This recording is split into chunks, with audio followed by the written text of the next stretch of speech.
60824 and 60825. This one is specifically the 60824. Online you will find that it says that it'll fit 2011 to 2019, but it actually will fit 20, and apparently it's supposed to also fit 21s, providing it is not a earlier Durango heat model or an RT. I'm assuming it does not fit the RT because the RTs and higher trim levels all have the auto leveling rear suspension. This is just a 2020 GT V6.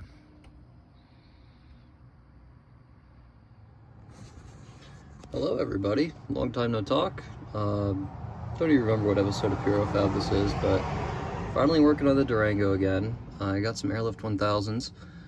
This is the driver's side. I did already install it real quick with extremely limited tools. I've recently moved and I'm doing everything in the parking lot of my apartment, and it's about 10:30 at night, so I'm trying to be quiet not to piss off the neighbors. And so far the only power tool I've had to use was my cordless drill with a bit, just so that way I could knock out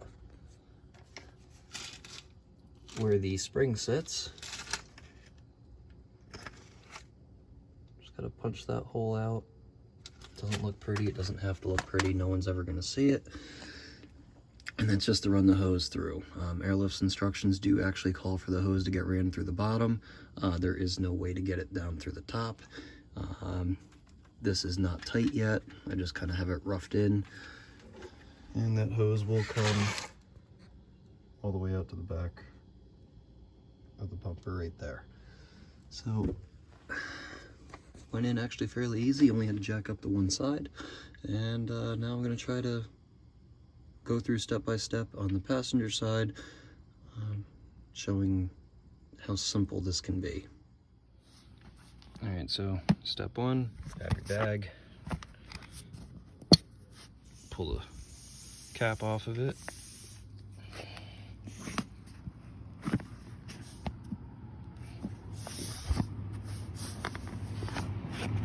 and get as much air out of it as you can.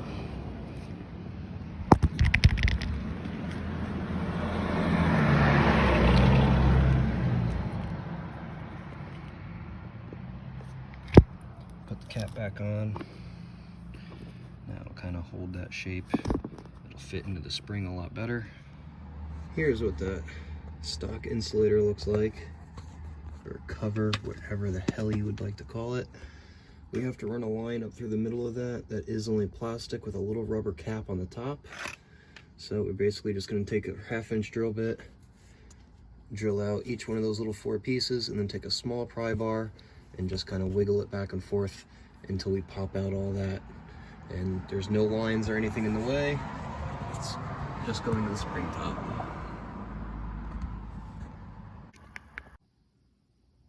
Alright, so after about, I don't know, 3 minutes of sitting here with a pry bar, notching all this out. It's a little sharp. You might want to try to knock off the edges a little bit, but that's just rubber, so you can drill right through it.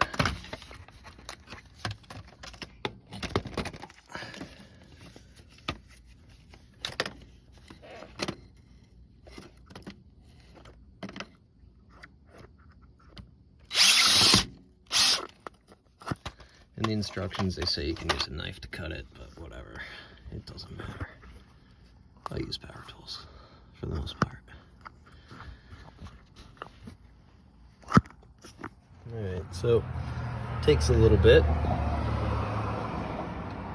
but notice how the wheel's still on. Don't even have to take the wheel off. Probably helps, but with your airbag flattened out, once you get it squeezed in about that far, then you can start walking the back of it up. You can basically push it up with your hands. A small blunt pry bar or spoon would actually help. You basically have to get these creases up inside the spring. Once you get them up inside the spring, it basically walks right in. And we're gonna see how long it takes. Current time right now is 11 o'clock on the dot. We'll see how many minutes I gotta struggle with this thing to get it up in here. Okay, it's taken me 12 minutes. I had to take it out once and redo it. Basically, instead of folding it with both outside or both ends on the same side, you want to fold it into a Z. And when you go to slip this in, you want the bottom part with the nipple facing down, not up. And this is kind of what mine looks like after about 12 minutes of fighting with it.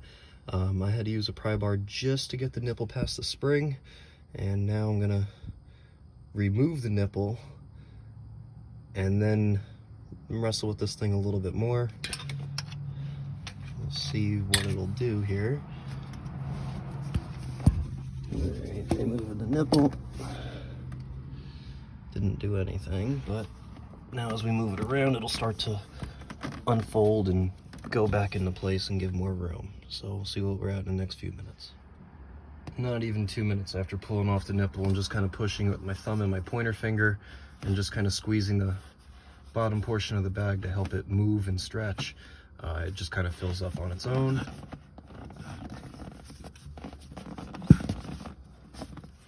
And as you move it, it'll get all the kinks out.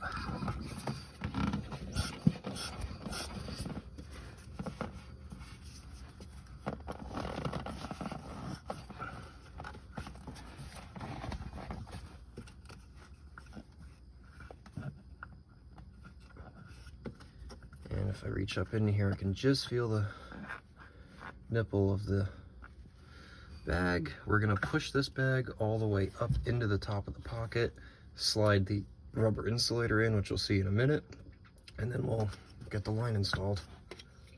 All right, so I have it up just a little bit, but I'm gonna push it up a little bit more. Take the bottom end of my knife, push it up in there just so it touches the bottom of the nipple, or at least the bottom of the bag. Just give it a little push in there. Now we have room to fit the insulator in, and we're actually almost done. Here's our insulator. When that sits in there, it sits in there pretty loose, but it does kind of center itself, and we're going to use the middle hole.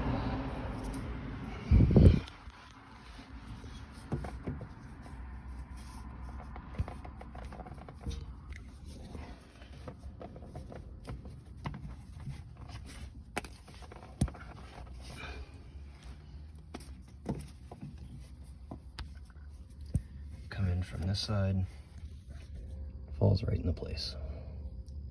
And by this side, I mean the front side of the control arm. This side's a little tight. Just pre-installed the little hose clip. This just gets slid up through.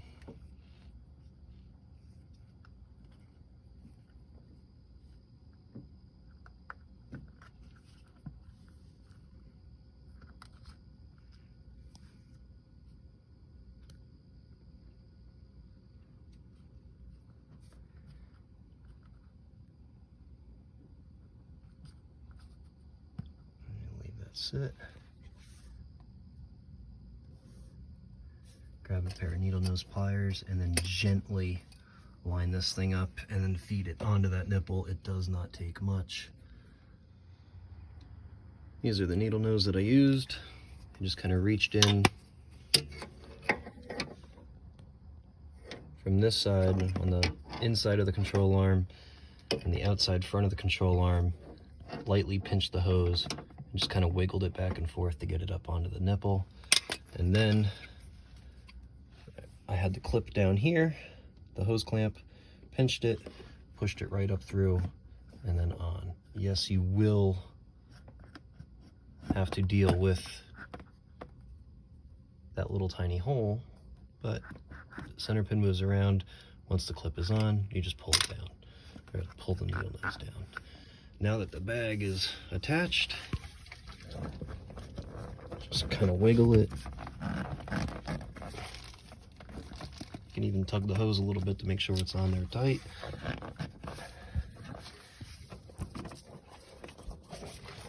Just to kind of help push it back down. So that way when you go to lower the jack, you don't have to worry about pinching this piece. And now we can start running the hose. What I did on this side Oh, hold on, let me bring the light over. And zip tied it right there. Zip tied it to that little bracket right there. Ran it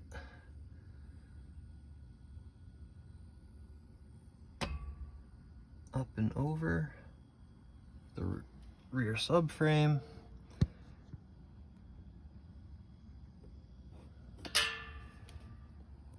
And you can kind of see it right there. Comes down around the spare tire well.